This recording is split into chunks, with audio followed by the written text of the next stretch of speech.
एक कसाई था सदना। वो बहुत ईमानदार था। वो भगवान के नाम कीर्तन में मस्त रहता था।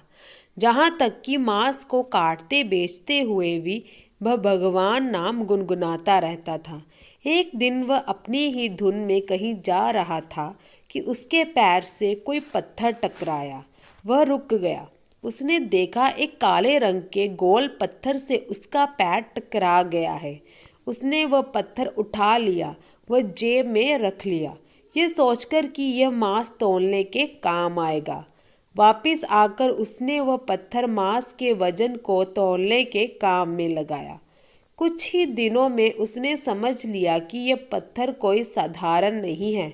जितना वजन उसको तौलना होता, पत्थर उतने वजन का ही हो जाता है।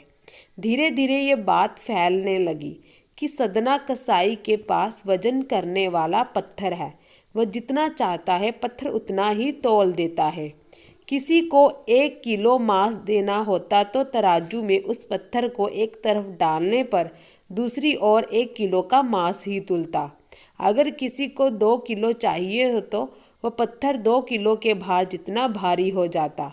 इस चमत्कार के कारण उसके यहाँ लोगों की भीड़ जुटने लगी। भीड़ जुटने के साथ ही सदना की दुकान की बिक्री बढ़ गई। बात एक शुद्ध ब्राह्मण तक भी पहुंची।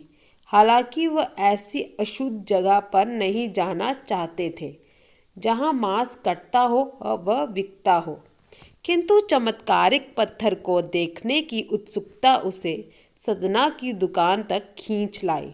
दूर से खड़ा वह सदना कसाई को मीट तौलते देखने लगा। उसने देखा कि कैसे वह पत्थर हर प्रकार के वजन को बराबर तौल रहा था। ध्यान से देखने पर उसके शरीर के रोए खड़े हो गए। भीड़ के छटने के बाद ब्राह्मण सदना कसाई के पास गया। ब्राह्मण को अपनी दुकान में आया देखकर सदना कसाई प्रसन्न भी हुआ और आश्चर्यचकित भी। बड़ी नम्रता से सदना ने ब्राह्मण को बैठने के लिए स्थान दिया और पूछा कि वह उनकी क्या सेवा कर सकता है। ब्राह्मण बोला, तुम्हारे इस चमत्कारिक पत्थर को देखने के लिए ही मैं तुम्हारी दुकान पर आया हूँ, या यूँ कहें कि चमत्कारी पत्थर ही मुझे खींचकर तुम्हारी दुकान पर ले आया है। बातों ही बातों में उन्होंने सदना कसाई को बताया कि जिसे पत्थर समझकर वो मांस तौल रहा है, वास्तव में वो शालिग्राम जी हैं, जो कि भगवान का स्वरूप होता है। शालिग्राम जी को इस तरह गले कटे मांस के बीच में रखना व उनसे मांस तौलना बहुत बड़ा पाप है। सदना बड़ी ही सरल प्रकृति का भक्त था। ब्राह्मण की बात सुनकर उसे लगा कि अनजाने में मैं तो बहुत पाप कर रहा हूँ। अन्वय विनय करके सदना ने वह शालिग्राम उन ब्राह्मण को दे दिया और कहा कि आप तो ब्राह्मण हैं, अतः आप ही इनकी सेवा परिचर्या करके इन्हें प्रसन्न करें।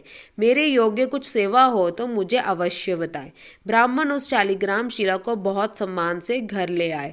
घर आकर उन्होंने शालिग्राम को स्नान करवाया, पंचामृत से अभिषेक किया व पूजा अर्चना आरंभ कर दी। कुछ दिन ही बीते थे कि उन ब्राह्मण के स्वप्न में श्री शालिग्राम जी आए व कहा, हे ब्राह्मण, मैं तुम्हारी सेवाओं से प्रसन्न हूँ, किंतु तुम मुझे उसी कसाई के पास छोड़ आओ। स्वप्न में ही ब्राह्मण ने कारण पूछा तो उत्तर मिला कि तुम मेरी अर्चना पूजा करते हो, मुझे अच्छा लगता है, परंतु जो भक्त मेरे नाम का गुणगान कीर्तन करते रहते हैं उनको मैं अपने आप को भी बेच देता हूँ। सदना तुम्हारी तरह मेरा अर्चन नहीं करता है, परंतु वह हर समय मेरा नाम गुनगुनाता रहता है, जो कि मुझे अच्छा लगता है, इसलिए तो मैं उसके पास गया था। ब्राह्मण अगले दिन ही सदना कसाई के पास गया व उनको प्रणाम करके सारी बात बताई व श्री शालिग्राम जी को उन्हें सौंप दिया। ब्राह्मण की बात सुनकर सदना कसाई की आंखों में आंसू आ गए। मन ही मन उन्होंने मांस बेचने खरीदने के कार्य को तिलांजलि देने की सोची और निश्चय किया कि यदि मेरे ठाकुर को कीर्तन पसंद है तो मैं अधिक से अधिक समय नाम कीर्तन में ही करूँगा। अगर आपको मेरी ये वीडियो अच्छी लगी हो तो मेरे चैनल को लाइक, सब्सक्राइब, शेयर, कमेंट जरूर कीजिएगा। धन्यवाद।